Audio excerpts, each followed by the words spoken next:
भीम शक्ति संगठन के संस्थापक अध्यक्ष और राज्यसभा सांसद चंद्रकांत हंडोरे ने अपने एक कार्यक्रम के सिलसिले में नांदेड़ पहुंचे, जहां उन्होंने पत्रकार से संवाद किया। इस संवाद में उन्होंने महाराष्ट्र में जातीय तनाव और राजनीतिक स्थिति पर गहरी चिंता व्यक्त की।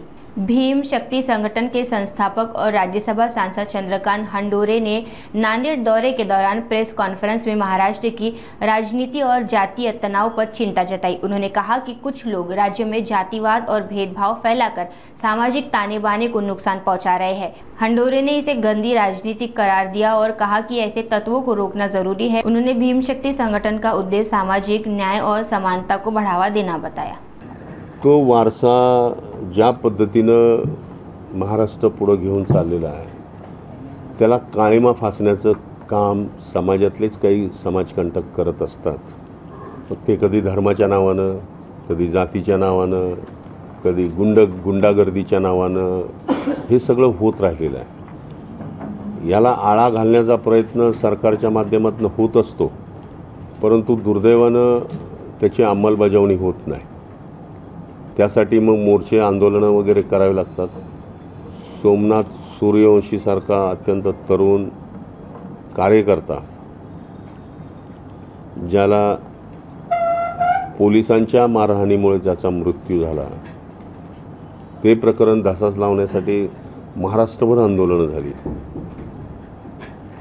आता हे संतोष देशमुखांचं प्रकरण बघा की म्हणजे माणसं कुठल्या थराला जाऊ शकतात हे संतोष देशमुख यांच्या हत्येनं महाराष्ट्राला दिसलेलं आहे। काही ना काही निमित्त करून जातीयवाद कसा फोपवला जाईल, धर्मांध शक्ती कशा याला फूस लावण्याचा प्रयत्न करतील याची गॅरंटी आज राहिलेली नाही। आणि म्हणून सरकारनं या बाबतीमध्ये कडक पावलं उचलावी आणि काम करावं। कारण आत्तापर्यंत मी बघतोय, मी आता परवा माहिती घेतली, जो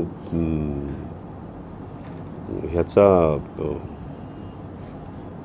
आमचा मागासवर्गीय कमिशन आहे, शेड्यूल कास्ट कमिशन, त्याच्याकडं माहिती घेतली तर त्याच्यामध्ये जवळजवळ 50 ते 52 हजार ज्या ॲट्रॉसिटीच्या केसेस आहेत त्या पेंडिंग राहिलेल्या आहेत। महाराष्ट्र शासनाचा जो समाज कल्याण विभाग आहे तिथं माहिती घेतली तर तिथं अनेक केसेस पेंडिंग आहेत।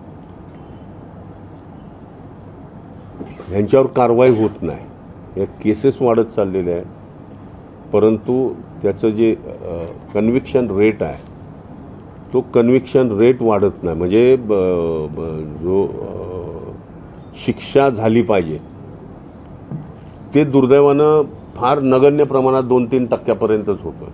हे ज्यावेळेस 50, 60, 100% जाईल त्या दिवशी अन्याय अत्याचार या महाराष्ट्रातला थांबेल।